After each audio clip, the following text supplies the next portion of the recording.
If it's sad boy music, I'm there. Hashtag sad boy summer.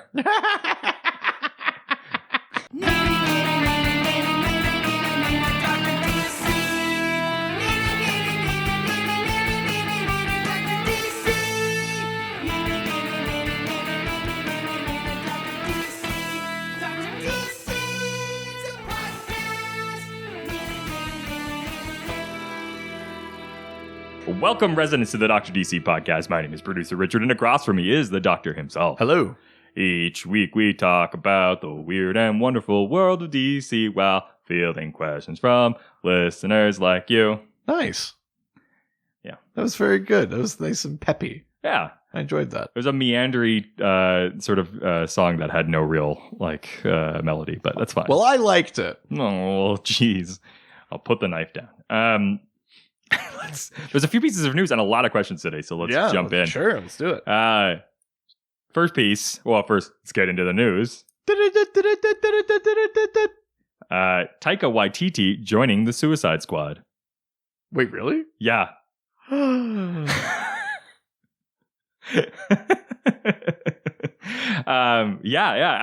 didn't if you think that this cast could get any better.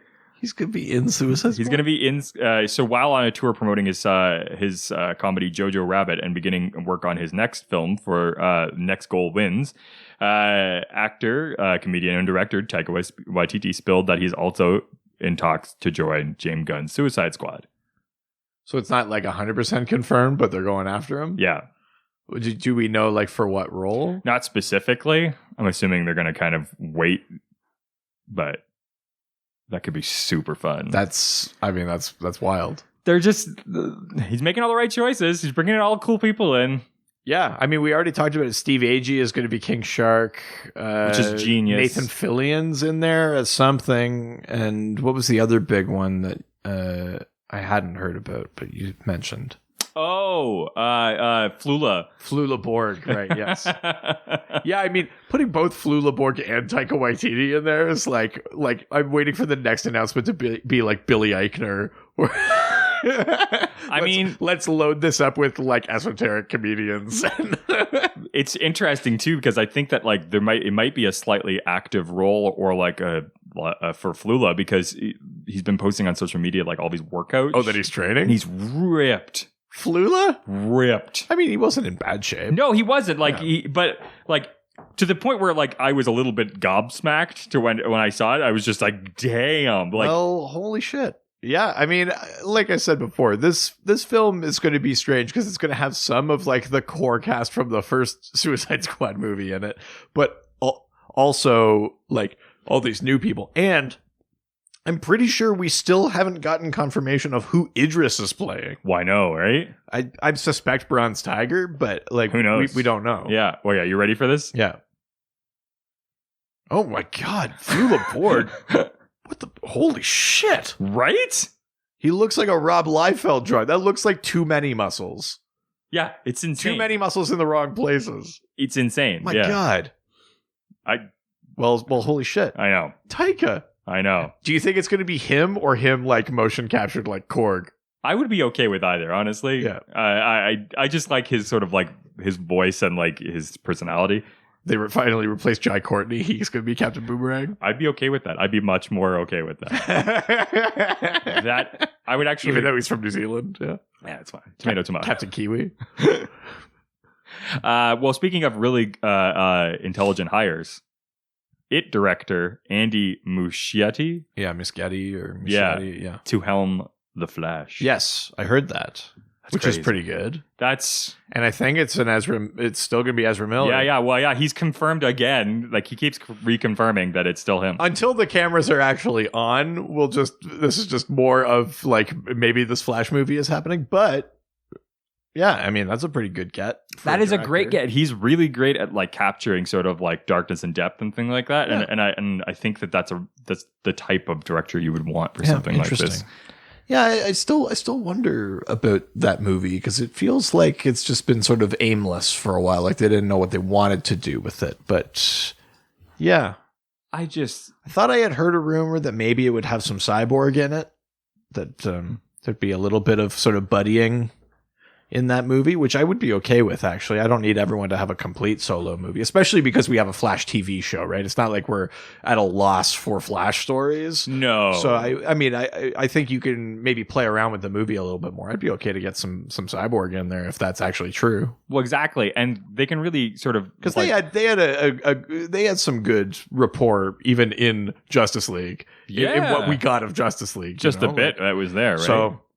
Yeah, I'd be up for that. But yeah, that's a cool get for director. I like Ezra. I'm glad that he's staying on, at least for the time being. Yeah. I'm into it. Michael Mosley is Dr. Light for Titan Season 2. Wait, Dr. Light's going to be in there too? Holy shit. So, like Dr. Arthur Light. We're talking like, like the villain. Yeah. No, the other Dr. Light. Kim Yo-Hoshi. But yeah, he's not playing the Japanese woman. No, definitely not. You might know Michael Mosley from Brooklyn Nine-Nine or Walking Dead. Yeah. He was Frank McCoy in Brooklyn Nine-Nine. Yeah. He's great. I like that actor quite a lot. I think holy shit, Dr. Light's gonna be in there? Yeah, man. Yo, that's dope as hell. Isn't it? Oh, I'm so excited for Titans. It just keeps getting better. I think by the time this comes out, it's like 2 days away. I've been watching I watched the trailer finally, and that little gem looks real cheap on her head. The gem? Yeah, that's my only issue. Is I was watching that and it like you can clearly see like it coming off. Yeah, it's a stickum. Yeah, I'm just like I don't know how I feel about that. Listen, don't get shitty about that gem. That's the only thing keeping Trigon from our realm. Yes, no, it's a good point. How dare you? I take back the words. Do you want Trigon back? Is that what you want? No. This is how Trigon wins, Richard. You want Trigons? Because that's how you get Trigons. This next piece of news, I've already watched it. I know you've already watched it, but I'd like to watch it again. Sure. Because it's so much good. Okay. The new Joker trailer. Yes, sure. Let's do it. We need to, right? Let's do it.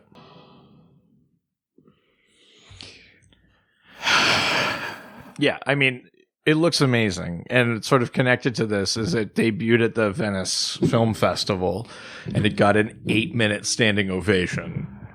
Yeah, like literally everything that I've heard is that Joaquin Phoenix is turning in like the performance of a lifetime, which is something because he's kind of known as amazing performances, full of great performances.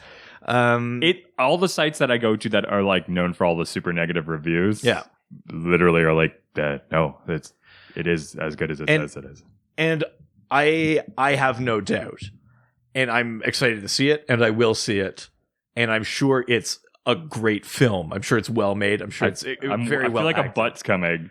I still don't know why it's the Joker. Well, you know what I mean? Like there's like we don't have a Joker. Like this is a movie that just gives a guy an origin, but there's no Batman, which is fine. Like you don't need him, but like because it's so far removed from it, just make this about a guy pushed. I mean, listen, we live in a world full of like incel guys pushed too far. Yeah. Just make a movie about that. I don't know why it's the Joker. I still don't know why it's the Joker. I have heard that there is more Gotham stuff in there that they just haven't shown. I guess just to, yeah, I mean, fair enough, I suppose, but I'll have to reserve final judgment until I see it, but I still have this suspicion that like you could have just made this movie anything and it would still be good. You know what I mean? Like I wonder why it's this. I from what I've heard, it does get more like Gotham-y in when you get into there, and it's more about the world of Gotham, and so I think that there will be sort of touches onto that. Yeah, I mean, I'd be lying if I said I was like not kind of excited to see it. I still harbor that like, why is it a Joker movie thing? But other than that, like I'm in. Yeah, I look forward to us watching it and then figuring out why. I am positive that this movie is going to be good and that it's going to be a good reflection of a very real thing in our society. I also am positive that, as with other things with where you kind of make a villain quote unquote sympathetic, it's going to inspire the wrong people to take the wrong message from it, which I think has already been voiced. But those people would do that anyway, right? Well, hopefully we don't get something similar to The Dark Knight happening during this. So Yeah, the last thing we need is a rallying cry for incels. Yeah. Exactly. All right, moving on. Yeah. Red Hood and Nightwing talk James Wan's Aquaman and new Geghead video. Have you watched these? Sorry, what? So there's this. There's so many things you just said. I know. So there's this video series that Freddie Prinze Jr. and John Lee Brody do together, where because you know how Freddie Prinze Jr. has been vying to be the Red Hood. I actually didn't know that. Okay, so he's been vying to be the Red Hood for a while. Okay. And he dresses up him sometimes. Oh, okay, And, cool. Similar to what Jensen Ackles has done. Oh, Jensen. Which I think would be the superior one, but Obviously. It's a minute long, so we should just watch the video Sure, because yeah. it's kind of funny. Okay, let's do it.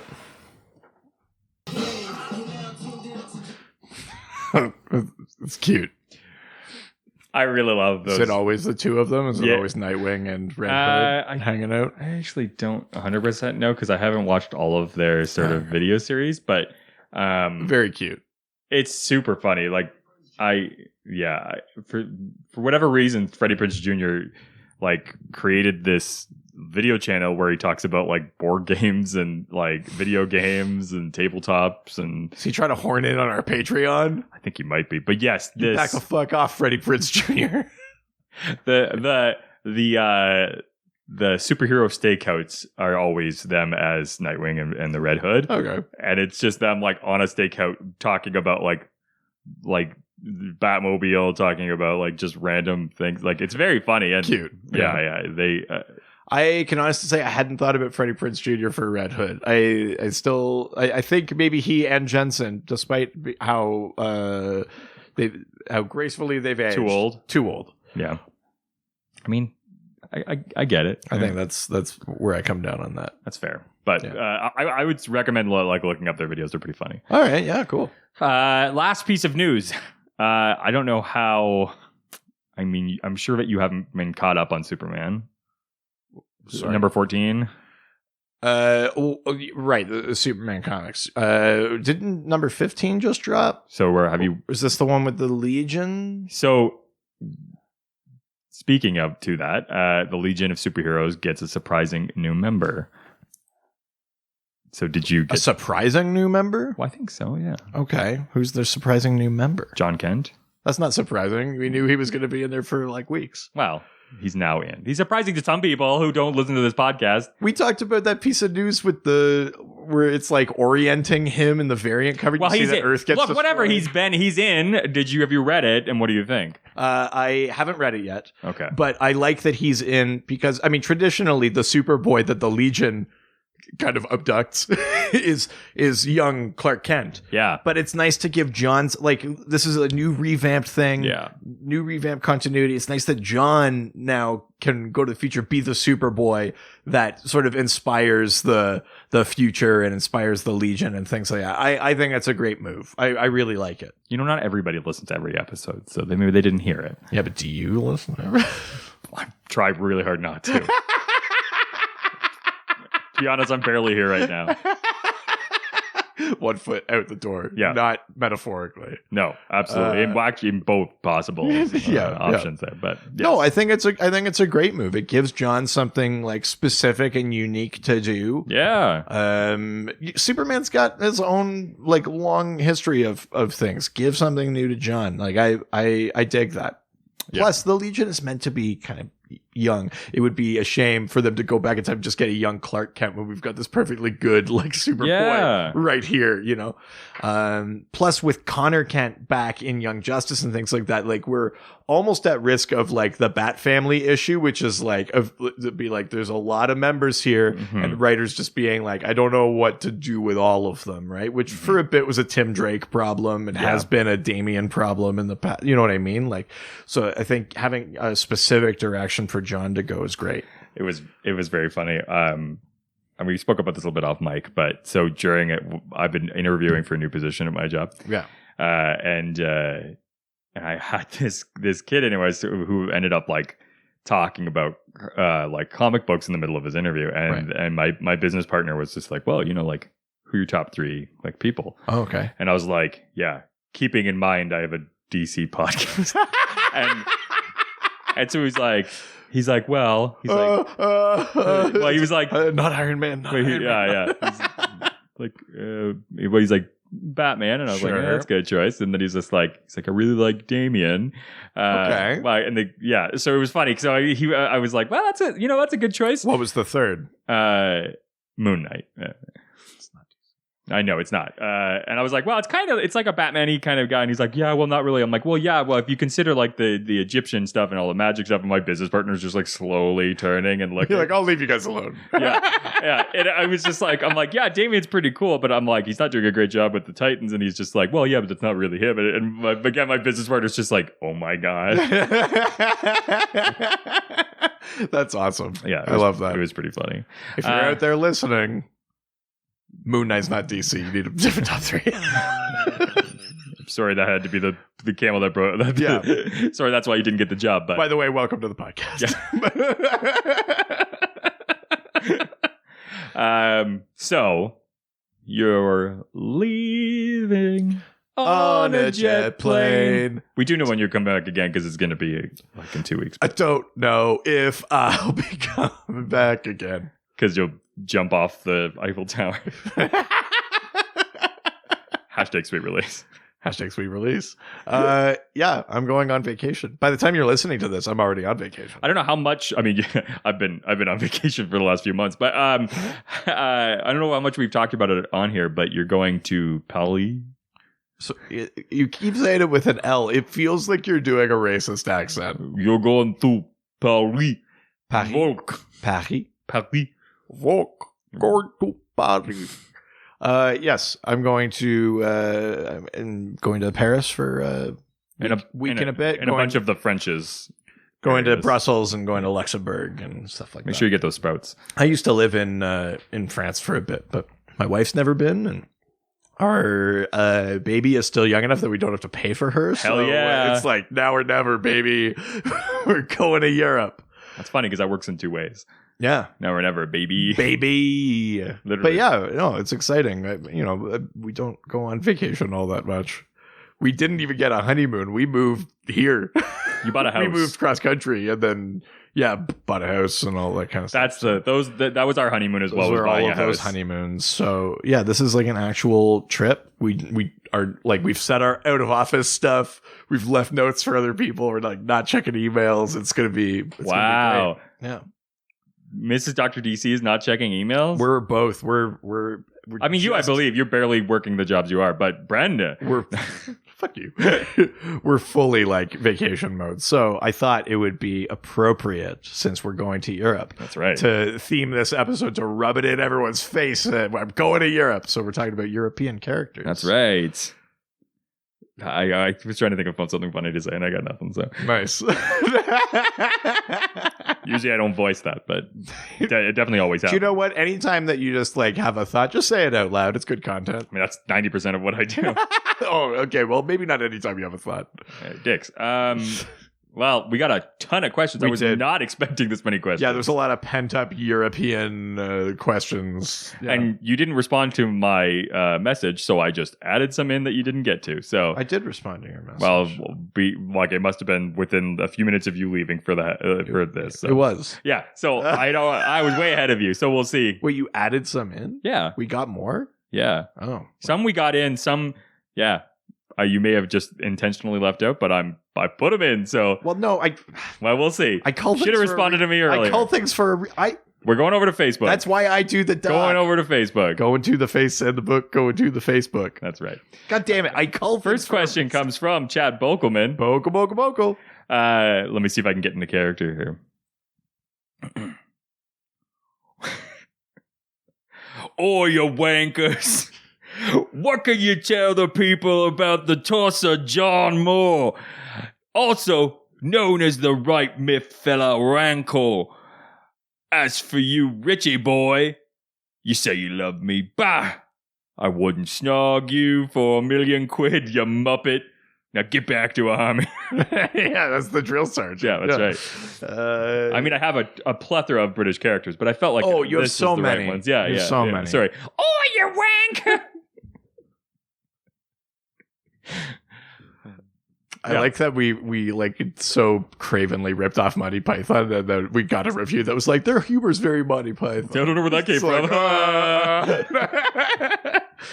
like, So we're talking John Moore. yeah, so a relatively recent character. He's a member of the Red Lantern Corps. His name is John Moore, and basically he's like this. He's this poor kind of like Brit that gets like constantly sort of abused as a kid, but sort of like forced to just keep it bottled up, essentially. I'm going to slightly muck this up. He does not get involved in something because he's bottling things up, and like someone close to him is killed. And sort of from his inaction, from his unwillingness to sort of do anything. And he feels so much sort of resentment and frustration and anger and things like that, that a Red Lantern ring finds him and inducts him into the Red Lantern Corps. Wow. I think he's like the first or one of the first humans to become part of the Red Lantern Corps.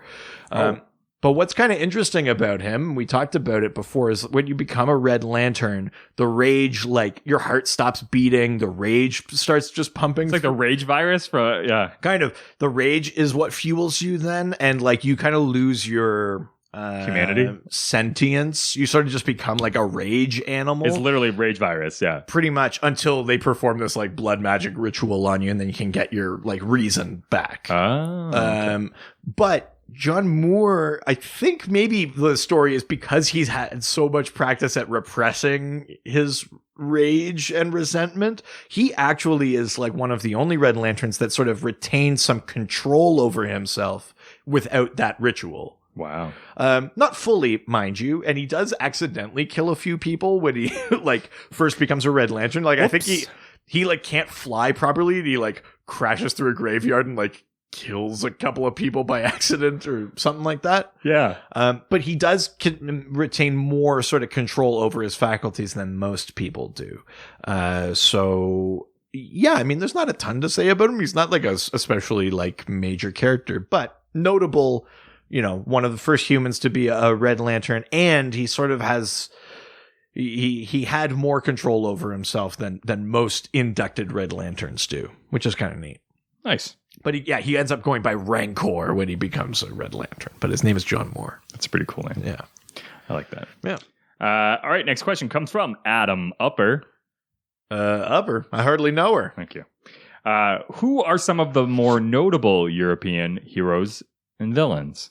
Yeah, I mean, there's lots. We'll probably talk about a bunch today. But Maybe some that you don't know if we'll talk about. Sure. So, I mean, first, just like in Marvel, there are some, or actually possibly even more than in Marvel, there are lots of made-up places in DC. Okay. So there's a couple of made-up, like, Eastern European nations. Ooh, that's fun. Let's talk about that. That have, like, notable people. So, one country is called Vlatava. Vlatava is the home to Werner Zeitel. Werner Zeitel from Vlatava. Otherwise known as Count Vertigo. Of course.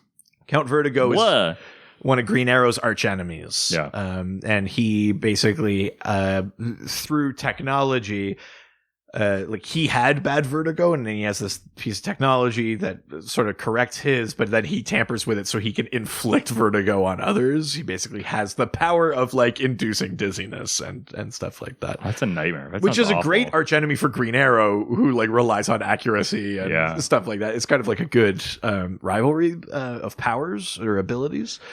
But he's actual. There's been some retcons, but he's actual like Vlatovan nobility. So sometimes the story involves him like exercising diplomatic immunity to get away with things.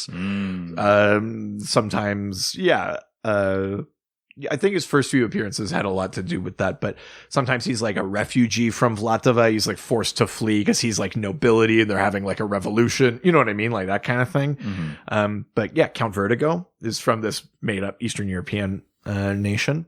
There's the nation of Markovia, where Prince Brion Markov is Geoforce. He's a member of the Outsiders team with Batman and Black Lightning and Katana. So he has like geokinesis powers, so he can control rocks and land and things like that. His younger sister, Tara, is the Tara implicated in the Judas Contract arc of Teen Titans. Okay, yeah. Where Deathstroke manipulates her into spying on and betraying the Titans, basically. So that's Tara Markov. That's his younger sister. They both have geokinetic powers. But Markovia is sort of notorious in the comics as being like, and it's not their fault as like members of the royal family, but Markovia is like a big hub of like metahuman trafficking in the DC universe. So either metahuman experimentation or like actual like trafficking of people and things like that. Markovia is usually implicated in that. There's another country called Modora, which I think is meant to be like a Moldova. Moldora. Yeah, it's full of Klingons. Nice, I like it. But Medora is home to... Madora's mask. It's home to a character called Sonar, who is a sort of Silver Age Green Lantern adversary. Oh, wow, okay. Sonar basically has, as you might guess, sonic abilities. What? No. Yeah. Who'd have thunk? But Sonar is, again, I think, like relative nobility or has some sort of political office. Okay. Might be the leader of Medora, might occasionally not be, but that's another one of those made up European nations. Yeah. Those are some big ones. I mean, we talked about, actually no, the episode hasn't come out yet, but we'll talk about Ice. Her name is Tora Olafsdottir. She's from Norway. She was part of the Justice League International. Yes. She has ice powers, of course, because she's from Norway and her code name is Ice. I don't understand. She has sort of magic-based ice powers. I mean, there are lots of European characters. We are going to talk about a bunch more. I mean, I'd say those are some of the ones that we're not guaranteed to get to in other questions. For sure. There's the second Mirror Master, like one of the Flash's rogues. His name is Evan McCulloch. He's Scottish. Oh, Evan McCulloch. Evan McCulloch. Yeah. I'm the Mirror Master. You're the Mirror Master? Yeah. That's my best Shrek voice. That's all. Oi, donkey! Donkey! Look in this mirror. Get out of the mud. Aren't I so ugly, donkey? To all of our Scottish listeners, please tell us how great we are. Yeah, tell us how much you sound like Shrek. Or otherwise, shut your mouth. Oh, no. Yeah. But yeah, so that's, he's from Scotland. Nice. Silver Banshee is from Ireland. There's, there's a lot. I was actually... John Constantine, major one from England, right? For sure. Yeah, there's a lot that I'm surprised that are actually Eurocentric, considering like how much of the writers and contributors to comic books are not from there. So, well, although that has shifted over time too. Yeah, Alan Moore and Morrison definitely helped to that. Well, yeah, and now that it's the same where it's like easier to move away from your family now because we have FaceTime and Skype and stuff like that. I think it's the internet. Same. I think it's the same thing for like artistic and business collaborations. It's a lot easier to be working for one of these big American comic book companies and live somewhere else now than it ever was in the 70s or 80s or something. So, definitely. Yeah. Awesome. All right. Next question. We've only just done to live. Who asks, can you break down what happened with the Celtic gods in the Batman/Wonder Woman book by Liam Sharp? Yeah. So this was a relatively recent 6-issue miniseries called The Brave and the Bold, Batman and Wonder Woman. And essentially in this book, it deals with like Celtic gods and like Tir na Nog and like these sort of places from sort of Celtic and Irish lore. The general story is that Tir na Nog is this like other realm where like the fairy folk from Irish lore have retreated like voluntarily. But there's sort of two factions. There's the De Danann and the Fomorans. And they were always adversaries, but they all agreed to sort of retreat to this realm because they were going to contain this bigger evil. Mm-hmm. His name is Balor of the Evil Eye. And essentially, the peace is breaking down in Tir na Nog, so the god of fertility, Cernunnos, the Irish, like the Celtic god of fertility, comes to find Wonder Woman and says, like, you're also from an island of people that retreated from the world. Maybe you can help diplomatically resolve this. Yeah. When Wonder Woman gets there, one of the kings of one of those two sides is murdered. And so she goes, we need an investigation. I know a detective. And they bring Batman into it. And essentially they uncover that the one side's king sort of fakes his death because he wants to open the causeways to bring them back into the world. He wants to free them, but he accidentally frees Balor of the Evil Eye, this evil that they had defeated before. And they all have to sort of unite and fight against this even greater threat. Yeah. That's the broad strokes of that story, but it does invoke these, like the sort of these like Irish lore. I forget what you call it, but it invokes the idea of those stones where if it has like a naturally worn hole in the center and you look through it, you can see through like glamours and magic and things like that. It's part of kind of old Celtic lore. It mentions briefly things about leprechauns and stuff like that. But a major character in it is Cernunnos or Cernunnos. I can't remember how you pronounce it, but he's like the Celtic god of fertility. Get you pregnant. Well, when he shows up to basically recruit Wonder Woman and Steve Trevor are like in the middle of doing it basically, and he's like, I'm the god of fertility. I can help. And Steve's like, I'm good. It's okay. He's like, all right, but like I know what I'm doing. Like, no, I'm sure, but I don't know if we're there. Yeah. Did they ever end up having a kid together? Steve Trevor and Wonder Woman? Not in the Prime continuity. On Earth 2, they do. They have a daughter named Lyta Trevor, who becomes Fury, who then with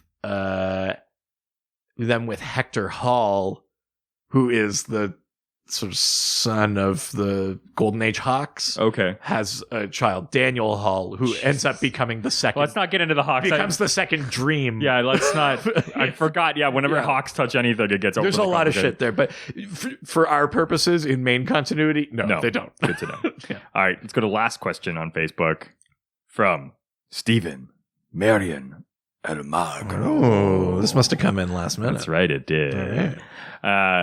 Please talk about the awesome Beefeater and whatever happened to Lionheart, A New Blood, and Godiva, and the rest of the European-based Global Guardians. P.S. Have a safe trip, Doc. Robbie's just this guy is not in Europe. Or is he? Yeah, weird threatening note to end on. Yeah, also... Are you Robbie's? That's what I need. I'm like, but your name's not Robbie. Why would you make a name for Robbie unless you killed Robbie? Maybe Robbie's just wearing Stephen Marion Almagro's face. That's right. Robbie's just this guy, Stephen. Robbie's killing our other listeners. They're all going to be Robbie's just this guy. Robbie's just every guy. All of their profile pictures on Facebook start like being the same. You're like, suddenly that we're gonna get a Rachel's just this girl. Yeah, it's like Mr. Smith, like Agent Smith in the Matrix, just taking them over. Hello, Mr. Doctor. That's still kind of Klingon. Yeah. Hello, Mr. Hello, Enterprise. Anderson. Right. Let's talk about some of these weird kind of English superheroes. Yeah. The Beefeater was introduced in like Justice League International and then in Justice League Europe. He's this character whose real name I don't remember, but basically he discovers that his father had been the original beef eater who like was active during the Second World War. Surprisingly, actually a butcher and not a soldier. Yeah. Guess what? His garb looks like those, what do they call them? I forget what they call those particular guards, but it's the Beefeater outfit. Yeah. But he had this like energy rod or something like that. But there's a thing in his story where I think you're meant to assume that maybe maybe his dad wasn't actually fighting in the war or that he wasn't super useful or something like that. Right. But this guy decides he's going to be the Beefeater and sort of fight crime or whatever. I think the most recent version of him is that he works for like Britain's like meta prison. Like he's one of like the main guards or wardens or something of like Britain's equivalent of like a meta prison. But yeah, he's basically, he wears the Beefeater thing. He's very British and he has this energy rod. That's essentially it. There's not a ton to that guy. Lionheart. This was from... I don't know why in brackets it says a New Blood. I'd be curious. The New Bloods was a thing from a story called Bloodlines, where there's this sort of like alien... Is this about the gene bomb? Or a different alien thing? But I think it was more like an alien thing, because I think you got bitten and then maybe they introduced some characters that got powers. The Bloodlines arc involved like Hitman, like some of these other kind of characters. So Lionheart is just like an average Joe, but he happens to be like a distant descendant of King Richard I, or Richard Lionheart. Oh, okay. Yeah. Coeur de Lion, because he actually didn't speak English because he was French. Really? Yeah. Did not know that. There's a long line of English kings that did not speak English because they were all French, because the French conquered England in 1066. Yeah. Oh, wow. Bitches. But he gets this like suit of armor and like what they call an energy sword. It's basically a lightsaber. Ooh. Was it around the time of... No, this is like later. This would be in the 90s. Oh, okay. But, so definitely was a lightsaber. Oh, yeah. It was 100% a lightsaber. But he goes by Lionheart because he knows that that's his lineage, and he fights as that. He doesn't actually have powers, but I think at some point during the Bloodlines thing he gets bitten. So I can't remember if we find out that he got a power or anything from it. But essentially he just had this like suit of high tech armor and this energy sword, and he goes by Lionheart. And yes, he's related to King Richard. Okay. Godiva. So Godiva of sort of like English legend was a character with famously long hair. The Godiva in DC Comics does have long hair, but it's also prehensile and can do some different things. Oh. Including it can like, it's got some sort of shimmer or something where if she wraps it around herself, she can make herself invisible. Okay. But she can also, it's prehensile. So it works like arms. Yeah. It's got super strength. I think she can fly, maybe? Godiva can do a few different... Oh, yeah, because she can turn it into, like, wings. Of course. She could do anything with her hair, basically. Fair so that's why she's called Godiva, because she's sort of connected to, like, Lady Godiva of legend. She makes some sweet-ass chocolate. Yeah, and Godiva, I think, was part of, like, the Global Guardians and some other international teams. So who are the Global Guardians? Global Guardians were meant to be made up of members from a bunch of different... Is this like a places. Justice League-y kind of situation? Kind of, but it was more like a UN kind of thing, I think. Okay. But then the UN gives the Justice League an international charter, and it basically like shuts down the funding for the Global Guardians. Some of the Global Guardians end up joining Justice League International, Justice League Europe, some of those chapters, but it was kind of a precursor to that, basically. So they'd have representatives from different countries. Yeah. In there. And I think Godiva was one of those. Wow. Yeah. Damn. Yeah. There's a crash course. A bunch of sort of like random English characters there. I like it. That aren't Constantine. Yes. All right, let's leave Facebook and head on over to Twitter. Twitter. First question comes from our old friend Dave Rossi. Dave. Dash'll turn off the podcast. Dave asks, are Rocket Red still a thing? I remember they had something that allowed them to take over any machine. Comrade. Yes, Rocket Red Brigade. Most glorious Putin Russia. Oh God, are we studying that again? It's Dr. DC Podcast. Yes, the number one DC podcast. No other one exists. Our sponsor today, Putin Vodka. Yes, you put it in your mouth. And it puts you in mood to vote for Putin. Yes. Clearly by your own choice. It is your own choice. Please ignore military presence outside home. Number one democratic process. So the Rocket Reds, the Rocket Red Brigade was basically the Soviet Union sort of tricks Kilowog into teaching them how to make a bunch of highly advanced like robot suits. Smart. Because when he first arrives on Earth, Kilowog sort of, he's like, oh, communism. And like on paper, he's like, that's very much like the system of government on my destroyed homeworld, Bolovax Vic. I really love that. And so he helps the Soviets basically build these suits to make this Rocket Red Brigade, in which it's just regular Soviet soldiers are in these suits that can fly and have rocket. They're like clunky Iron Man suits, essentially. Yeah. And that becomes the Soviet thing. But Kilowog is like, wait a minute. Like, this isn't exactly like Bolovax Vic. This is totalitarianism. No, you misunderstand. But it's we controlled because we love. But it's too late, and they already have these suits. So essentially, the Soviet Union has its own basically like super defense team in the form of this brigade. Yeah. That sort of protect their own borders. It's sort of like their, like arms race counter to like American superheroes and things like that. If borders suddenly move, it's total fine. We think maybe we patrol Crimea. Yes, as we like to call Russia West. Yeah, but perhaps we also take side trip to Kiev. Yes, just for protection purposes. We call Russia to make things more simple.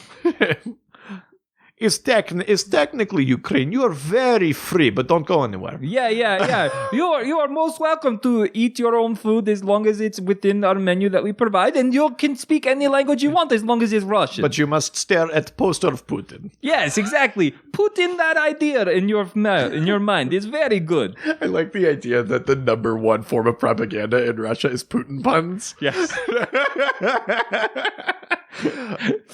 Put in a pun every day. Put in a good word for Russian occupation. Yes. And now have this delicious fry and gravy and curd food. I'm not sure what to call It's it. Canadian, but we make it Russian. Yeah, so we call it Putin.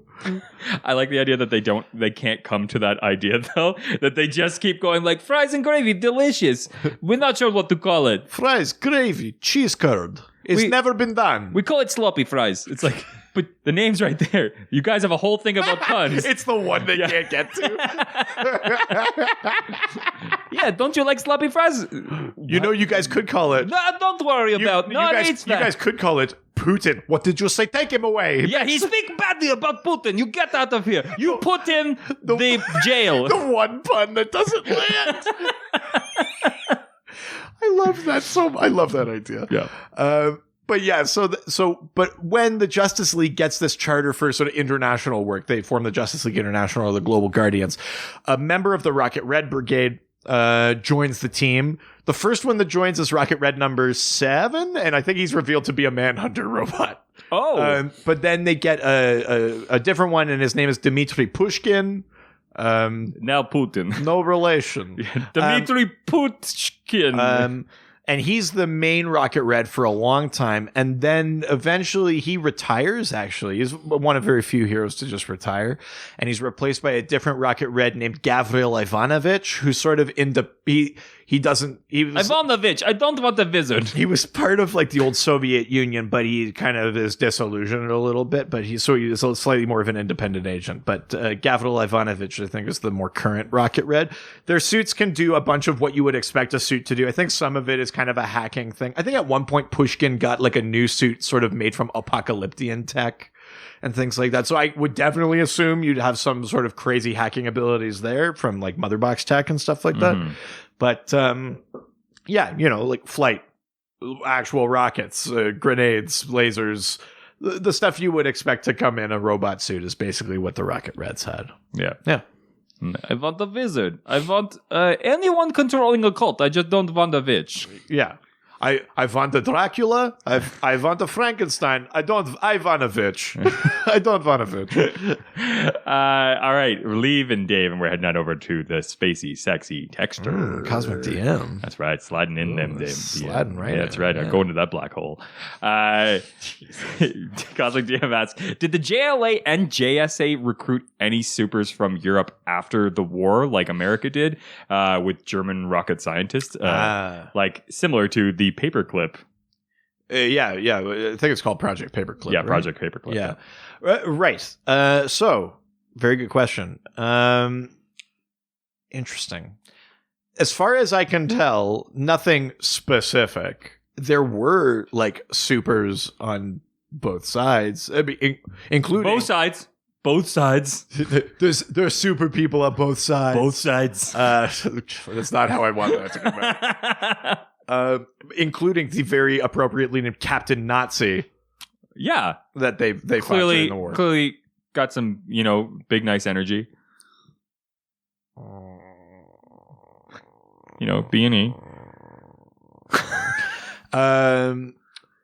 As far as like a particular Project Paperclip kind of thing. Yeah. I couldn't find an example where they're like, yes, come to America, specific character, the way that, in Marvel you had with what's his face, Toby Jones' character from Captain America. Oh. Whatever. I can't remember his I can't name now. remember It's that. going to bother me. But nothing quite like that. I mean, part of the issue with the war is that the supers were actually kind of kept to the outside of it in general. They were more running sort of support missions than they were directly fighting troops and things like that. Yeah, because they're not directly connected to the government's decision, so it's less about sort of Well, yes, superheroes. there was some politicking involved. But I mean, that's and things what like that. all wars are. I mean, it's really just political things left to sort of violent actions, and superheroes aren't working as government agents, so there's no point of having them involved. I suppose, yeah. I mean, they wanted to be more involved, I think, but I think that the retconned sort of quote unquote reason that they weren't more involved is that Hitler gets his hands on the Spear of Destiny and uses it to control Captain and uses it to control Captain Marvel.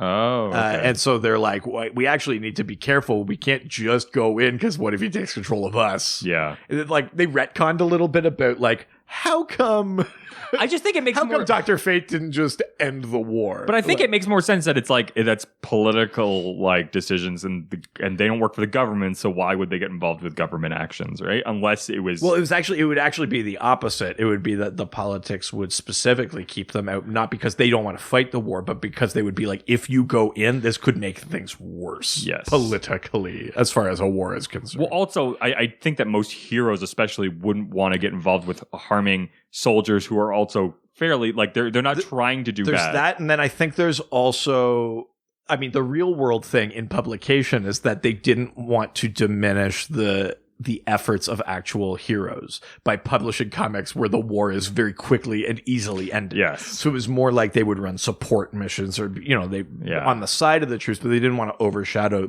the actual heroism happening. Yes, Right. which makes sense. That's a real world sort of inclusion there. As far as I can tell, there's not like a specific one, but there are characters who are around from that war era that come back to sort of haunt the JSA. Captain Nazi's a big one. Per Decadon, who's sort of like a time traveling, not full. I mean, he's basically a Nazi. I don't know, there's very few people who are kind of Nazis. Yeah, I'd say he's about 70% Nazi. No, Yeah, he really likes Whole Foods, but otherwise, really against the Jews. Jesus. Loves bagel though. Yeah, can't get enough. So he's only kind of a Nazi.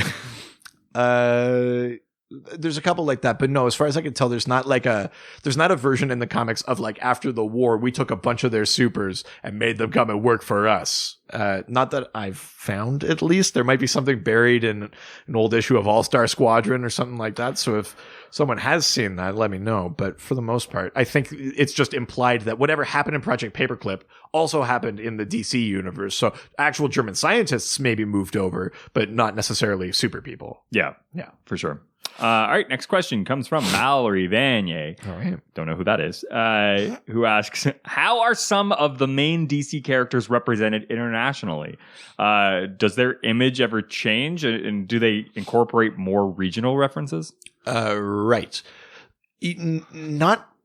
I mean, the short answer is not really. Like, Okay. when they translate a comic to another language, they're pretty much just translating it. I mean, there are some issues with translation in general. Do you translate literally? Do you translate for the spirit of things? Like, there are phrases in English, turns of phrase that just don't translate to other languages. So I imagine maybe some of those little colloquialisms probably get tweaked to be, I guess, what you would say more regional. Yeah. But you're never going to pick up a Batman comic in Portugal where he is in Lisbon instead of Gotham. And Gotham is not in Portugal. You know what I mean? Like, they don't change it. It's just here it is in Portuguese for you to read. You know what I mean? Even their names tend not to get translated. Like in France, it's still called Green Lantern. He's not called like Lanterne Verte or something like that. Like he's just called Green Lantern because they're also trademark things, right? The only exception to that I can think of is I think Wonder Woman has a Spanish version of her name, which is also alliterative, which is like Mujer Maravilla or something like that, which I think means marvelous woman. It's essentially Wonder Woman, but it's MM instead of WW. Yeah. That's the only sort of example I can think of where they actually sort of change the name, translate the proper name, but I imagine they hold a trademark on that. Yeah. There's not really, but yeah, like I said, like when Court of Owls as a story comes out here, there's not like a different story where Batman is in Marseille that comes out in France. They just get the French translation of Court of Owls. Yes. There might be some rogue elements, you know, like how there was isn't that like Mexican, like unauthorized run of Spider-Man or something? Where the Spider-Man stories take a different direction, but only in Mexico. Like someone was publishing Spider-Man stories that were not Marvel comics, and they went a different direction or something like that. I mean, there might be some rogue element like that, but no. As far as official DC goes, they just get translations. They don't get changes. So the only sort of regionalisms I might imagine would be like if there's something really that like a particular idiom that only works in English that doesn't work in, you know, in a different language. Yeah, for sure. That's all I can think of. Yeah. Nice. Next question comes from Batzam, who asks, "What's the deal with Camelot 3000? Also, is Camelot, Shining Knight, Merlin, Etrigan all from the same time period?" Right. So let's talk about Camelot 3000. What's the deal? Camelot 3000 basically takes characters from actual Arthurian legend and essentially wakes them up in the far future. So it's the actual... Whoop. Oh, what's in my ears? Sorry. Oh, sorry. Fixed. It takes like the actual Arthur, Guinevere, like Lancelot, or versions of them, and sort of puts them in the far future in the year 3000. But this is not the year 3000 that has the Legion of Superheroes. It's like a sort of different timeline. Yeah. But basically they end up on... Basically, they're still fighting Morgane Le Fay, they're fighting Modred, they're fighting like all of these Arthurian characters, but they're also fighting them like across planets and things like that. Yeah. So it's sort of sword and sorcery, but it's also sci-fi. It's very kind of Flash Gordon-y, I would say, as like a series is concerned. That's pretty much all there is to say about that. It's fun. I think it's only 12 issues. Yeah. It's kind of a funny series. But the second part of that question... Camelot, Shining Knight, Merlin, Etrigan, are they all from the same time period? The answer is yes. Oh. So cool. Etrigan is the demon that Merlin summons and binds him to Jason Blood, A, to save Jason Blood's life, and B, to become another sort of agent in this, like, you know, the never-ending fight, basically. Yeah. To save Camelot, which they don't do, but whatever. That's from that era. Shining Knight, originally his name was Sir Justin, and Merlin, he saves Merlin from some attackers, and Merlin gives him basically like indestructible armor, a sword that can cut through anything, and puts wings on his horse. And makes him, and gives him a bit of, I think, a sip from the Holy Grail, so he's like functionally immortal. Oh wow! But it's sort of tied to some mission with the Holy Grail. Like he's immortal as long as this mission exists, or something like that. Oh wow! Okay. But again, tied to Merlin, tied to that exact era, which of course Merlin and Camelot intrinsically tied. Can't separate those ones. Yeah. So yes, all of those are from the same era, and even new versions of Shining Knight. So Yistin is now basically like a version of like a two-spirited person who Merlin just gives some immortality to, and there's sort of a new version of the Shining Knight, but again imbued with sort of immortality and things like that. I think the original Shining Knight got Captain America, got like trapped in ice, and then like awoken in the future. Of course. But God, that's a lot harder of a transition. But the new Shining Knight is like actually immortal or eternal. Etrigan. We talked about Madame Xanadu before having connections to like Arthurian legend, possibly being like Nimue, like the Lady in the Lake and things like that. Let's see. There's some other characters that sort of pass through Arthurian legend, like in the New 52 with the Demon Knights. They sort of associate Vandal Savage with some of these characters and things like that too. So there's others sort of adjacent ones, but yes, essentially those are all from the same time period. Yeah, nice. All right, next question. Oh, let's do it. Yeah. All right. Next question comes from Raging G. I ride the lightning. Raging G hates Lion King because hyenas are frightening. Wow, you almost didn't. You stuck it though. Yeah, thank you. Yeah, that was Took good. me a second. Yeah, hyenas are frightening. Yeah. Riding the lightning though is maybe the most hardcore thing you've ever put into one of those Raging G things. Yeah. Riding the lightning, Jesus. But they can't watch the Lion King. Yeah. No. I'm gonna go back to riding lightning. Yeah, that's much less scary. What was the question? Oh, Raging G asks, "What's up with Wonder Woman? Is she Greek or not?" I think this question is like near and dear to Raging G because I think Raging G is Greek. Oh. If my internet stalking has done me justice. So he's Raging Greek. Raging Greek. I like feta. Raging G. Nothing's better. Again, feta's the hardcore thing. Yeah. Raging G, I go full throttle. Raging G, I'm reading Aristotle. I was going to say drink olive oil from the bottle, but yeah. Or that, yeah.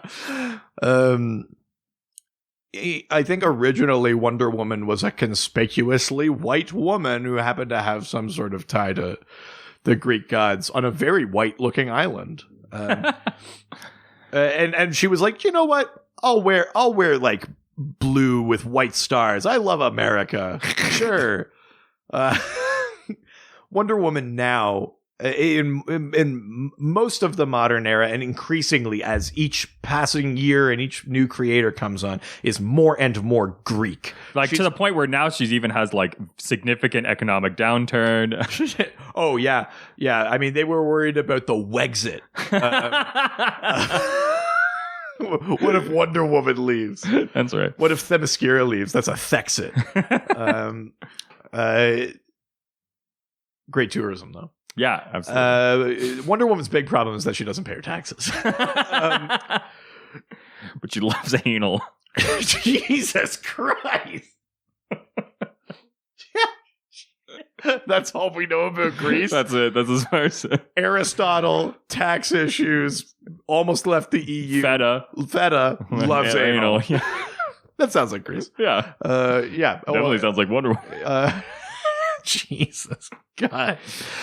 But increasingly she is Greek. Her armor is more and more Greek. Her background is more and more tied to the Olympians and tied to that sort of what you might call like the heroic, like Hellenic era of Greece, you know, that sort of thing. So I know Gal Gadot is Israeli, but even casting someone Mediterranean as Wonder Woman was like a move. Yeah, you know? for sure. Yeah, she is not American. She's not American. She's American, not Borat. She's not American. Arnold. She's very Greek now, I would say. Not of citizenship, but of culture. But she's also ancient Greek, right? Like she when she leaves the island, it's not like she's all of a sudden like, oh yeah, I know what modern Greece is like. I've seen Mamma Mia or like whatever. Wonder Woman, and there she goes again. Yeah. My big fat Themysciran wedding. Yeah. But yes, she is definitively Greek. Yeah. Awesome. Well, with that, the Dr. C podcast will be back after this quick break.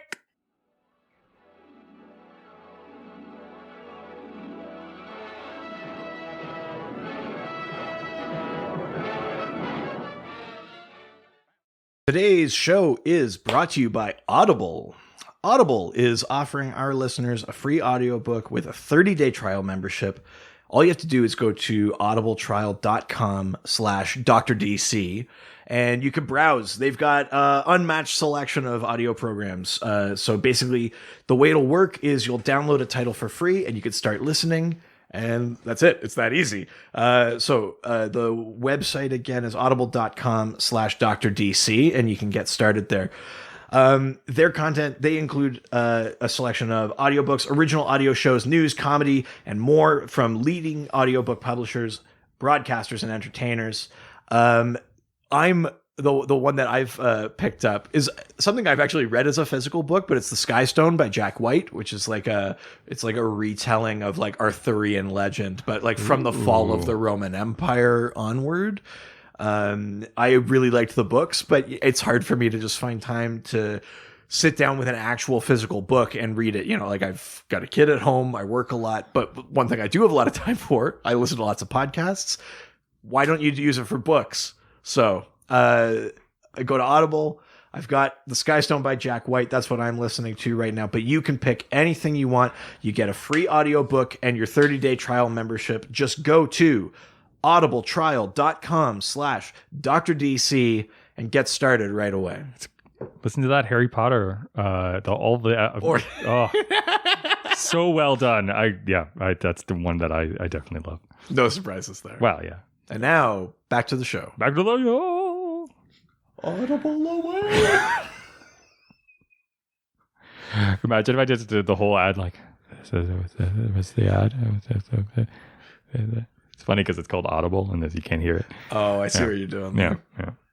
Get it? God, you're funny. That's what you come here for. Top notch, baby.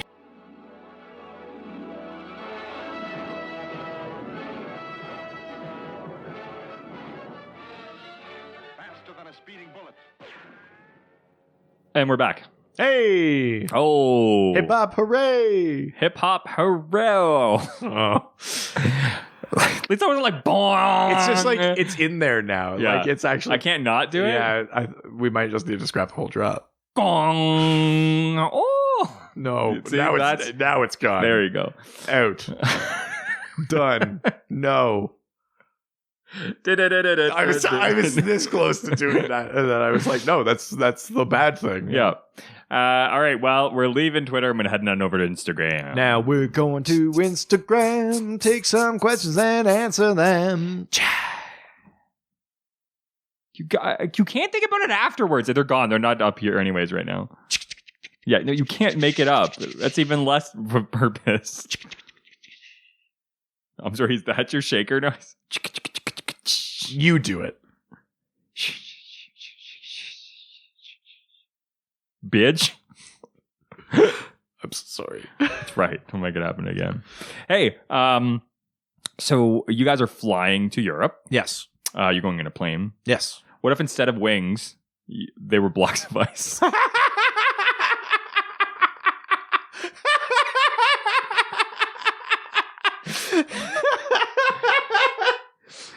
The Iceman Customs. That's right. The Iceman cometh. The Iceman Customs. Who asks? You didn't know I was coming, did you? No, this also must be a relatively last minute one. Yeah. Iceman Customs says, we cannot have a European character episode without talking about Eurocrime. My pal, Elongated Man, wacky nemesis. Yes. So Elongated Man, for some reason, becomes implicated in like European crime fighting. Some of the characters we've talked about already have had team ups or encounters with Elongated Man. Elongated Man. He was part of the Justice League Europe. Yep. I don't know why. I think they were just like, oh, what do we do with Elongated Man? It's like, send him to Europe. Eurocrime is technically someone that he came up against. I think he has minimal appearances, but he's got kind of like Eurocrime rather is like an organization. Oh, okay. Made up of some, well, here, I'm just going to name some of their members for you. They're pretty insane. Yeah. Toad in the Hole, Lutefisk, Hero, like spelled like the sandwich. Yeah. L'escargot, Wurstwaffe, and Calamari. Oh God. They have teamed up with characters like Sonar, who I mentioned before, and stuff like that. Yeah. But yes, Eurocrime is essentially like here. I'm going to show you a picture just because it's insane. What the hell? So you can tell who Calamari is. Yeah. Eurocrime is basically like this group of European criminals that are kind of silly and stupid. This Justice League Europe era, I should mention, is also kind of tied into the Justice League International era, which was silly, farcical, kind of like not to be taken seriously. Yeah. You know, like we talked about Beefeater. I think a thing with Beefeater is that he was basically written like Basil Fawlty. Oh, okay. Like I think he even had like a Spanish like housekeeper. Like of course. it was basically like written that way, and so that was part of it. But yeah, so these characters are essentially silly characters. I'm going to go through some for you. Okay. So Toad in the Hole claimed he was a master thief, but was not. Fair.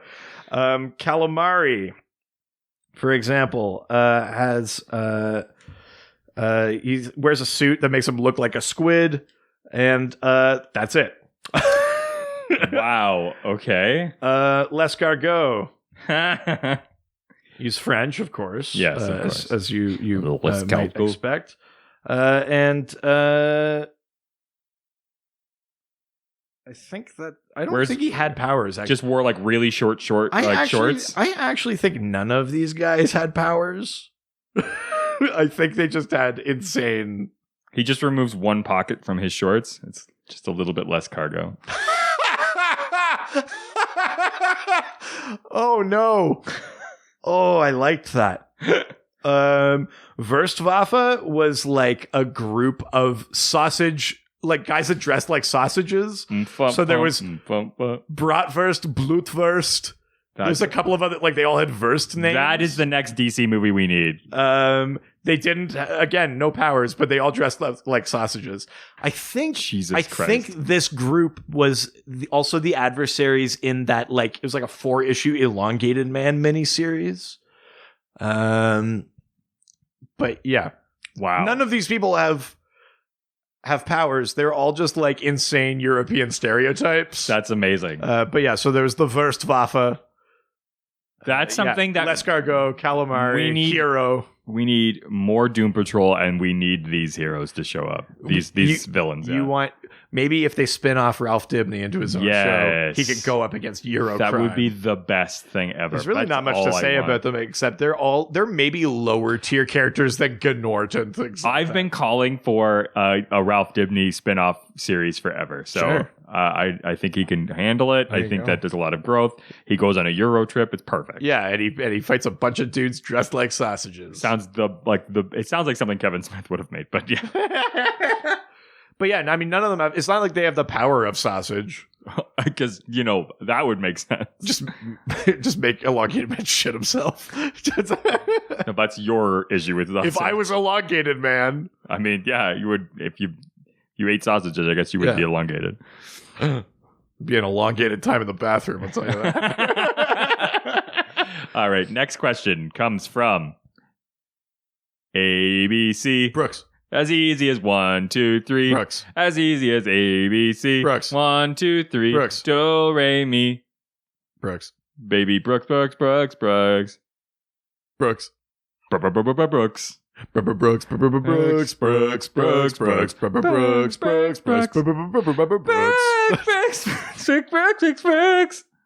Doesn't happen often, but when it does, baby. ABC Brooks asks, who is your favorite European Batman Inc. character? Ooh. Night Runner, Knight and Squire, someone else? Yeah, so Batman Inc., Batman Incorporated. This is an actual like public entity where Bruce Wayne says, I am the benefactor of Batman. Yeah. It's his way of weirdly distancing himself from being Bruce Batman. Wayne being Batman, He says, yes, for years, I, Bruce Wayne, have been funding Batman. That's why he has all these cool gadgets. And he says, now I want to fund the Batmen of other nations. Yeah. So it includes, I mean, all over the world. For a bit, Cassandra Cain was Black Bat. She That was fucking like African one sounds so rad. she was like the Batman of Hong Kong. Batwing is in Yeah. North Africa. There's El Gaucho in Argentina. But yeah, there are some in Europe. So Night Runner, his name is Bilal something. He's like a French Muslim. And wow, that's awesome. he's like a parkour Oh, that expert. makes I think sense. his friend is killed after being like part of a protest. And protests in France, like that happens a lot. Police brutality, especially against immigrants, happens a lot. Watch yourself. So like his friend is killed, and then he decides that he's going to, but he sort of sees that like the protesters did. Again, I'm trying not to say things like this, but he sees there's problems on both sides. Both sides. So he decides he's going to take Batman's sort of inspiration from Batman. He's a great parkour athlete, and he basically ends up with sort of like a Nightwing-y sort of themed outfit. But he is like a parkour hero in Paris. He becomes Night Runner, and then he officially becomes like the Batman of France, basically, Wow. when he joins Batman Incorporated, which is pretty cool, actually. His design is really neat. I like Night Runner. Knight and Squire are actually like long-standing characters in comic books. They have like they go back to like Earth 2 like era, like in the Silver Age and stuff like that, where Knight is there's an original Knight and Squire, and the Knight is killed, and then Squire becomes Knight, and then gets a new Squire. And Of course.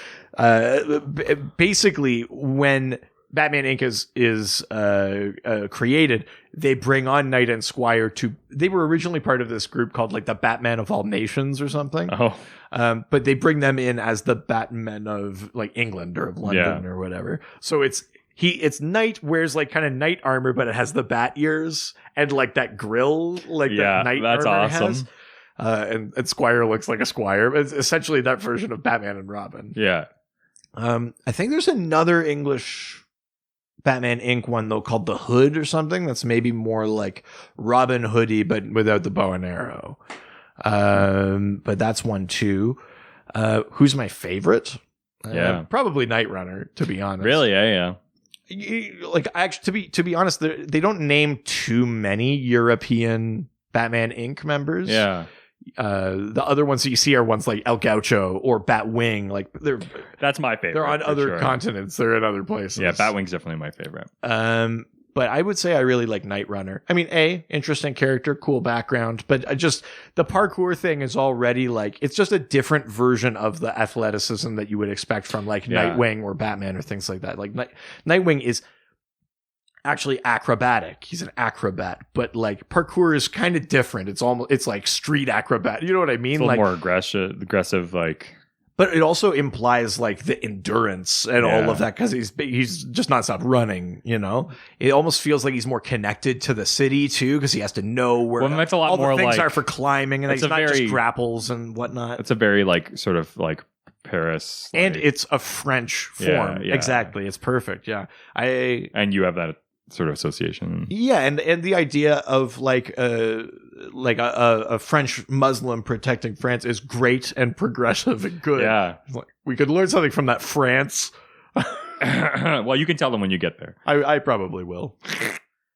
and as an immigrant, you'll get beaten. No, I'm white. They won't hurt me. But I have been Famous last words. I have been to Paris and seen them spit on people who were. Oh God, really? No, I mean, it's like anything. You can't say the French are like But that. you saw it happen. But I've seen it. I've never seen that happen in Canada. those kind of people are definitely there, Yeah, just as they are here in Canada. Frankly, I've never seen that. although they're being emboldened thanks to our neighbors. Yes. Yikes. Yeah. The juxtaposition isn't that nice, isn't it? No, but I think there's a lot of reasons to like Night Runner. I wouldn't mind seeing like a mini series or something like Hell that. yeah. Let me do it. I would just love to see a Batman Inc. like even just a movie, like the little Yeah. animated movies. Like that would be really fun. that'd be dope. That'd be a really good one, I think. Yeah. All right. Well, we're leaving Instagram and we're heading on over to email. Check it, the email. Hope it's from a female. Kailash. I hope it's from a I hope it's from Kailash. Oh no, it's not from Kayla. That's right, because it's from Dedication Then Fly. Such like a. Did we get an email from like some sort of concept? like a manga? Like That does sound like an anime movie or it something. does, yeah. Dedication Then Fly. Yeah. Have you seen the 3rd season of Dedication Then Fly? Oh god, that's 100%. It would have like an insane Attack on Titan like intro.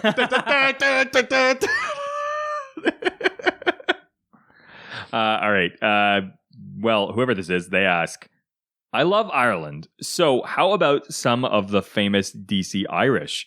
I'm happy to learn about anyone you may have in mind. But I thought we'd start off with Siobhan? Siobhan. Siobhan? But it's BH. Okay. The BH makes a V sound in like Celtic. Of course. Siobhan McDougall. Black Canary of Earth 31. Am I saying that correctly? And in canon Leprechaun history. Sure. So firstly, I do want to clarify, this is not the current Earth 31. This is the Earth 31 pre-Flashpoint. Okay. Which was, for a bit, the Frank Miller Dark Knight universe. Oh. So okay. Dark Knight like returns, strikes again. Year one, All-Star Batman and Robin the Boy Wonder were all on that kind of Earth. Dope. And in that one, the Black Canary is not Dinah Lance or Dinah Drake. She is Irish, and I think the implication is that she's meant to be Siobhan McDougall. I don't know that they actually name her in that series, but I think she's meant to be Siobhan McDougall, who in main continuity, either Siobhan McDougall or Siobhan Smythe, is the Silver Banshee, a Superman adversary with also like a sonic scream, basically. So, I mean, there's not much to say other than in that Frank Miller one, she's working at a bar dressed as Black Canary. She was working as a waitress. She beats up a couple of people. Bar. She has sex with She Batman. beats some people and have sex with Batman. And that's about it. And then nothing else that happened. Nice. Don't you want them benching? But why don't we use this to talk about actual Silver Banshee? So Siobhan McDougall or Siobhan Smythe is basically, she becomes like cursed in this sort of ancient kind of Gaelic way, and she becomes host to a type of spirit whose name I should remember and I don't. But essentially, she becomes this banshee with who. She has a sonic scream that's devastating, but she also has the ability, if she knows your true name, she can kill you by saying it. Yes, basically. Yeah, we talked about that in one of our previous this very episodes. kinda- Words of Power. Kind of like hellish, spectral kind of character, but That's right. frequently comes up against Superman, is now more of a Supergirl adversary, is not necessarily wholly evil, more kind of anti-hero now, but Yeah. Banshee is in there.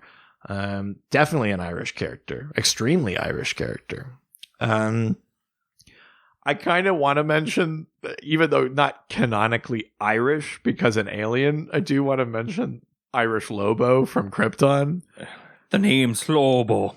Because it works. If you told me they were like, we're making Lobo Irish, I would have been like, But Lobo on Krypton, he's an Irish actor, and they don't mask his accent, and it fucking works. I wonder if Irish is to like upper, like to that like received pronunciation English, like what a dirtbag accent is. Oh. No offense to our Irish listeners, but I wonder if like that's because all the Kryptonians are like High English. we're English, and then it's like, name's Lobo, you're gonna help me catch this bastard. It's like Fair, yeah. hey Seagull, come over with me. He's like it's like it kind of works. We're going for a point. Yeah, in the series finale of Krypton, when he shows up again, he's like pissing on a wall, and my Seagull God. is like, "Hey, Lobo," and Lobo turns around and just kind of like takes his hands off his dick. While it's still peeing. And Seagull kind of looks at it and goes, "Wow," and he goes, "Yeah, pretty impressive, right?" Oh my God. It's just like, yeah, go on, Seagull, compliment me hog, like kind of shit like that. I sort of love Irish Lobo. I kind of want him to be like straight up Irish in canon. Yeah. Like he comes to Earth and he decides he likes it and he sets his universal translator just to always give him an Irish accent. Like that feels like a thing Lobo would do. Like when he decides he likes something, he's like, it's mine now. I'm taking this. Yeah. Well, it's like how I put my iPhone onto the English accent because I want to feel like I have a little butler in my pocket. I have an Australian Siri and Yeah. I'm convinced that he knows less. I'm convinced he's less competent than the other Siri That's options. really funny. Leprechauns. I did mention that in that Liam Sharp Batman and Wonder Woman Brave and the Bold series, they allude to leprechauns because it's all part of this sort of Celtic lore and the Celtic pantheon. But they don't go too much into it. But there are comics in the Silver Age that basically explicitly state that leprechauns are a long lost descendant of Malthusians, Really? like the guardians of the universe, who have forgotten their origins. And I think it might come up during the Green kind of Lantern, awesome. Green Arrow thing, but I can't remember when it comes up. But they basically, like, those that want to become guardians again, they give them this piece of Owen technology that will slowly, like, give their guardian powers back and change their look back to that of a guardian. But I mean, I wouldn't go so far as to say that's canonically what a leprechaun is anymore in DC, but for a while, That was. it kind of was. I kind of love that. That's amazing. Which is sort of insane. Yeah. Yeah. That's insane. Wow. Okay. Well, good to know. Yeah. All right. Well, let's leave email Sure. and head out over to Reddit. Where everyone's nice and no one's ever mean. Not even once. Not even a single time. Yeah. Never happened. First question comes from Never Say It Die, Iron Joker 33. I don't care. It's still fun to sing. Shut your mouth. Iron Joker 33 asks, outside of obvious creator/company bias, since DC is an American company, is there a reason written in the comic themselves on why there are far more heroes based in America or, as compared to Europe or indeed the rest of the world? Or is it that they exist and they just aren't mentioned as often? I think the truth of the matter is that they exist and aren't mentioned as often.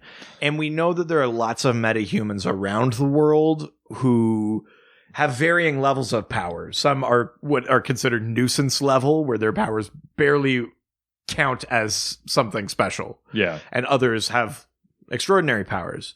I think you can maybe make the argument that the culture of America is like, you're a superhero, and like maybe a bit more like the sort of like the way that fame in general works differently in America than in some other countries. However, Doomsday Clock has introduced us to an idea that there is a conspiracy theory in canon Oh, okay. that other nations look at the preponderance of American metahumans and say they must be making them. And there's, of course, the odd instance of that being true. Yeah, for sure. Where it's not just an accident or something, but it's actually happening. That there's rogue organizations like Cadmus or something like that, like making these metahumans. But Doomsday Clock introduced the idea that it's become a global conspiracy theory and other nations see it as America arming themselves. The theory goes so far as to say that they give them hero and villain personas, but at any moment America can call them into service and they will all be in service of America. Wow, that's a little bit of a conspiracy theory. Jeez. Very conspiracy theory. But what it sets off is a superhuman arms race. Basically, what Doomsday Clock has done is take in a world of superheroes, put us in the same position as the Watchmen series put that world, which is brink of nuclear war. But nuclear war doesn't mean the same in a world of superheroes. So now it's potential of superhero war. Yeah. So Doomsday Clock, I think number 5 shows us the preponderance of superheroes elsewhere. It shows a group in Russia that include the Rocket Reds. It includes Pozar, who's like a Russian version of Firestorm. Yeah. It includes in Markovia that there's Geoforce and some other characters like that. It includes that in India they're assembling a team that includes Celsius and Animal, Vegetable, Mineral Man and stuff like that. It includes the Great 20 from China, which include the Justice League China, but also like August General in Iron, Accomplished Perfect Physician, a few other Chinese characters. the idea is that in Europe it includes Crimson Fox in France and Night Runner and Knight and Squire and in England and stuff like that. That this conspiracy theory, which may or may not be true, we never really don't go too far into that. Basically kicks off this global superhuman arms race. In general, the metahuman thing is that it's a gene, right? And when you're exposed to a certain kind of trauma, this gene kicks in to save your life by granting you a power or an ability, is essentially how the metagene is meant to work. Similar to what Marvel has done as well. I guess. I don't actually know. Well, I am. You look at what's his name, Ryan Reynolds. Deadpool. Oh, yeah. What that movie did. I guess it's similar to that. Yeah, that's true. Where they try to activate his mutant gene. Yeah.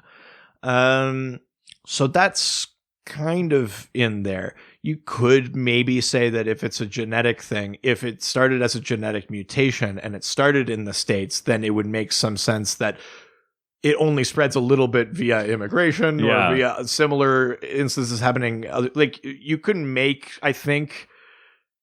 you can rationalize why there is more in the States, but obviously the reason is just the external non-canon thing of like, we're making these comics in the States. Exactly. Yeah. But yeah, I mean, it has had in canon consequences. There are, we talked about the Rocket Red Brigade, the Justice League of China. These are groups that form because they are reactions to America having heroes. Superman renounced his American citizenship pre-Flashpoint because he wanted to be seen as more of a global. He didn't want to be constrained by politics and things like that. Clark Kent was still American, but Superman became a citizen of the world sort of thing. Like the politics of being an American superhero do have impacts in DC, but yeah, there's not like necessarily a reason for it. Good to know. All right. Next question comes from the other doctor. It's Dr. Hoot. That's right. Hoot. Who asks, and it's I mean, we've sort of touched on this already, but I think we can go into a bit more detail and talk about some other characters. We know about the JSA's involvement or non-involvement in World War II. Yes. But are there any examples of European characters getting involved in the war on the other side?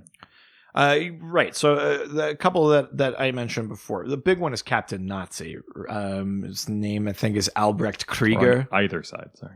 And Albrecht Krieger is given this sort of serum, I think it's serum based, but he basically becomes this super powerful kind of Captain Marvel-esque character, but not magic. And he fights for the Nazis, and he is a Nazi. He's like the most Aryan type of they took like their perfect Aryan, gave him superpowers, which is horrifying. So he obviously he fought Captain Marvel, and actually in their fight, Freddie Freeman is injured and his grandfather is killed. This is all pre-Flashpoint, of course. Yeah. So he actually kind of becomes an arch enemy of Freddie Freeman, of Captain Marvel Jr. And in Captain Marvel Jr.'s comics, he fights Captain Nazi a lot. Like they are arch enemies. Wow. But that's a very obvious example. Per Degaton, like I said, is another one where he's more like a Red Skull figure in that he was on the bad side, but sort of only because it lined up, right? Yeah. He has other aspirations. He wants to control time and move through time and change history and things like that. He's a Red Skull, like in that the Nazi thing is just helps him. So, I mean, he is a Nazi because he sympathizes and he works with them, but like that's not the motivation. But Per Degaton is a character who sort of, travels through time, tries to alter history, is often foiled by the Justice Society. For a bit, he had like a chronal duplicate created from this time machine that he had made. Yeah. And for a bit, he was phased out of time, kind of. But his quest is always sort of about, vengeance on the JSA via time travel, time manipulation. Yeah. Those are kind of two main ones. I'm sure you can find examples of some other ones, but in terms of something like big or meaningful, I think that's kind of where it ends generally. I I would say that for the most part. I don't think there's too many other like main superheroes that fought against the JSA during the war. Nice. Yeah. All right. Last question comes from Chan CCK 180, also known as Chan Cole Sisto Kinnan 180. Yeah. Who specifically in posting this question said, "You can call me Chris," and I said, "Nah, I'm gonna call you Chan CCK 180." Or Chan Cole Sisto Co. Yeah, that's Kinnan. let's just stick. It's a peptid hormone Yeah, that helps digestion Yeah, let's through just the bile keep to duct. Chan CCK. Who asks, from the British invasion of writers to the current crop of Spanish/Italian artists, what is it about European style that adds something new to DC Comics? Oh, sure. The British invasion includes people like Morrison and Alan Moore. Yep. Peter Milligan. So, I mean, many others. If you want to talk about Italian, it'd be like Andrea Sorrentino. Mm-hmm. Spanish would... I actually don't know that Jorge Jimenez is from Spain, but I mean, there are like Spanish, but then also Hispanic and like Latin creators. But yes, I mean, there's lots of more European creators. So partly what I said before is technology now allows you to collaborate with people around the world much more easily than you could have in the past. Totally. Brian Boland, that's another sort of British one. What is, if I had to put like, what is it about Europeans that makes it interesting? I mean, it's just I think about diversity of perspective, and it's not only perspective on story, because like, you know, like there are things that are just different in America that don't happen in other places, and they can say like, wouldn't this be an interesting thing for your characters to work towards? You know, like the low-hanging fruit would be the healthcare thing, right? Like the only country on the planet with like a fully privatized kind of healthcare system where you have to pay for everything is the States. So it'd be like, what a novel idea that for these writers from outside to be like, wow, actually it works very well here. What if you had a villain or something that was like after this, or what if your heroes actually made it happen? Or, you know what I mean? You can show perspectives that are maybe different on a policy basis, but you also get just different approaches to art and storytelling. Like the way we tell stories in Canada is different than how we tell them in the United States even. And we're neighbors and we share a lot of media. Well, we consume a lot of their media. They don't get very much of ours. But you know what I mean? Like we still have a different type of storytelling. You can pin down a Canadian thing relatively easily, I think. It's even more true in Europe. And Europe is so many cultures as well, you know? So French sensibility is different from Spanish, is different from English, is different from Scottish, is different from Italian, is different from Russian, you know?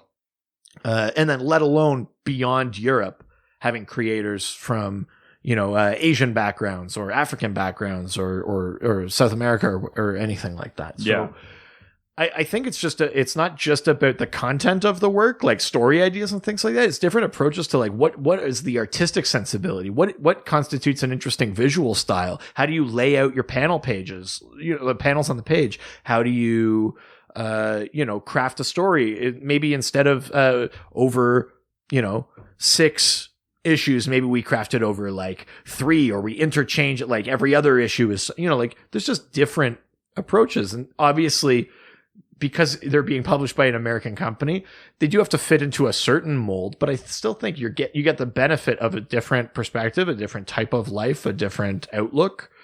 It's just good for art, right? To have different perspectives. So I also find that there's a little bit more of like an esoteric sort of spin to a lot of like European artistry, and whether that's from the actual like design or like from storytelling, I feel like there's a little bit more like thoughtful and maybe a little bit more creative with the form too, playing with the idea of what is real, or like how do we use the medium of comics in a way that we don't use other media. Like trying to find like what is like the most, like a modernist sort of take on it. Like how do you make a comic book the most comic book and less like TV or less like regular novel? Exactly. Or whatever. So I think maybe you get slightly different approaches to the art form that way too. Absolutely. Yeah. That's a great way to end. Yeah, I think so. Absolutely. All right. Well, you know what that means. I do now. Before we go into this, though, I have a question that I'm going to keep on the recording, but is nothing to do with this episode. Are you hungry and do you want something to eat? I could eat. Good, because we have a surprise for you. Now we're going into this week's Dial Doc. Oh, no. So I have one, Okay. but maybe we should just explain what they are first. Sure. So, Dial Doc, we do this every week. It's based on Dial H for Hero, in which you get the magical H dial, you type in hero, and you become a never-before-seen hero, or villain if you typed villain, with random powers and a silly name, and you get those powers for a brief amount of time. Absolutely. So we every week try to come Yes. up with our own. We call them Dial Docs. And what do you have for us this week? So I wanted to stay with, the theme. Okay. So my character's name my character's name is it's Piss Daddy. Oh no. And what Piss Daddy's abilities are is, I think we know. no, I don't think you do. He's able to yell the magic word European and is able to make people pee their pants. All he does is yell European and people piss Yeah, themselves. he points at them and goes, European! Ah! Yeah. Yeah. And that's his ability. Oh my god. Okay. I also have one that's European inspired. Okay. His name is If It Ain't Bloke.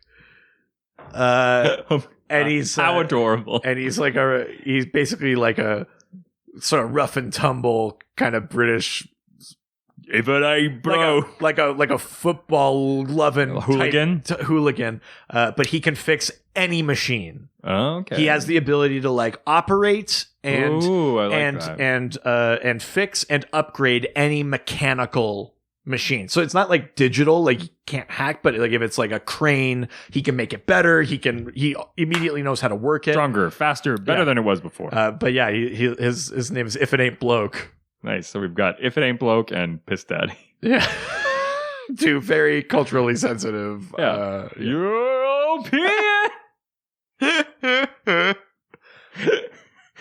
Amazing. I mean, my God. It's really one of my superior ones. But we would love to hear the characters that you folks can come up with. Yeah. We've heard some.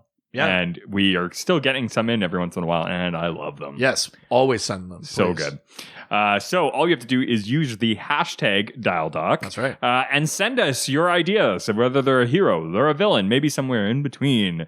Do so through our various social media platforms. You can also ask questions for our next episode, which, I mean, we have some sort of backed up episodes. Yes, because I'm on vacation. We've recorded a couple of episodes in advance. But you got extra time to get in the question for when we get back. Yes, which We haven't come up with a theme yet. well, we have a theme, but we haven't 100% nailed it down. Oh, that one. So it's coming at some point over the next couple of weeks. Oh, you It's- fuckers are going to be you're- so stoked. You'll see that theme come out, but I think I'm also going to start another tournament of pandering just for what our next character-specific episode will be. So you'll have something to do in lieu of a specific theme So to look out for participate in. that, But if yeah. you just have questions, just send them anyway. You don't have to wait for us to post That's the right. theme. Whatever you want to know about more, we can be the ones. who Whatever can you answer. want to know about more. Yeah. Oh, whatever you want to know about more. Yeah. I thought you said like whatever you want to know about more. And I was- Yeah. yeah, I understand. Obviously. You can reach out to us through our Facebook, Dr. DC Podcast. our Twitter, At Dr. DC. Instagram, Dr. DC Podcast. email. Dr. DC Podcast at gmail.com. Of course, you can jump on Reddit and go to our subreddit. r/Dr_DC. And of course, we haven't gotten a phone call in a while. Yeah. And It's been a while it's been a while. And I would appreciate. since I've gone and called the doc just like I said I would. So put us into your contacts, into your phone, and just whenever the feeling may come upon you. Yeah. You can Do you have power of attorney for your parents? Switch their emergency contacts to the doc phone. Yeah. But I'm willing to have those on air. Yeah, we don't check it regularly. No. And set it as a contact for yourself. And then if you have an idea for a dial doc, Yeah. if you have a question for an episode, if you guys want to just Say something nice about us. give us a 5-star review. Yeah. Or Yeah. if you want to tell us how shitty we are. Yeah, tell me how bad I Tell me am. I'm bad at my job. Yeah, I'm just a little baby and I'm No, bad. no, I'm out. The number, though, is 208-917-3238. That's 208-917-DCEU. Also, not only can you talk to us online and give us phone calls and all things fun like that, you can also read some very old articles that we haven't updated in a very long time. Or you can review our many wares, like our merch. Buy our merch. Buy our merch on our website. DrDCPodcast.com or .ca. And we didn't get one today, and we're heading close, though, but we need some reviews. I think we are within 10 now. Oh my God. Of if we hit 52 5-star reviews, God. Richard and I are both getting DC Comics tattoos. Holy shit. Yeah, and we're within 10. So we're getting to 52 Yeah. when we're going to get tattoos. And if you want us to permanently ink our bodies because of you, Yeah. all you have to do is leave us a review. Now, you can do those reviews in many different types of ways. The traditional would be to do it through creating an iTunes account and giving us a review on there, or our Facebook. We've been receiving those. We You like could getting also those. spend like months painstakingly building like a ship in a bottle, and then when you unfurl the sail, it's a 5-star review of the Dr. DC Oh podcast. wow! Yeah, I'm into that. That's really good. That would count. Yeah, if you if you haven't been super romantic with your significant other in a while, while they're taking a shower in the morning, you can put a little fog up onto the mirror and then write a 5-star review for them. Oh, for I the was Dr. going to DC say when you're podcast. like up close and things are getting intimate, you should whisper a 5-star review of the Dr. DC podcast. That, I'm sure that would work super well. I've been doing. That's what I do. I've been interviewing a lot of candidates for a position for my company, and instead of giving a cover letter, if someone provided me with a 5-star review, I probably would hire them. They on the instantly spot. got the job, yeah. I don't think I could not hire them. That's the secret key. So I mean, try that for your own positions, or apply for my job, and maybe that's what'll happen. Yeah, exactly. I think if you're doing like renovations in your home, then what you should do is like download a bunch of our episodes onto your phone and leave a voice memo of a 5-star review, and then just put it in a lockbox, put it in the wall of your house, and in like 100 years, when it's discovered, it'll be like a cool archaeological find. Like, here's a 5-star review of the Dr. DC. I mean, it won't podcast. count unless you somehow capture that for us, but I would appreciate Lock yourself in the wall too. Cask of Amontillado yourself into the wall. Yeah. I like that. Are you stuck in prison? Instead of trying to get out, maybe slowly carve a 5-star review into the wall. Into your cellmate. Oh, Yeah. sorry. Oh, wow. Jesus. Christ.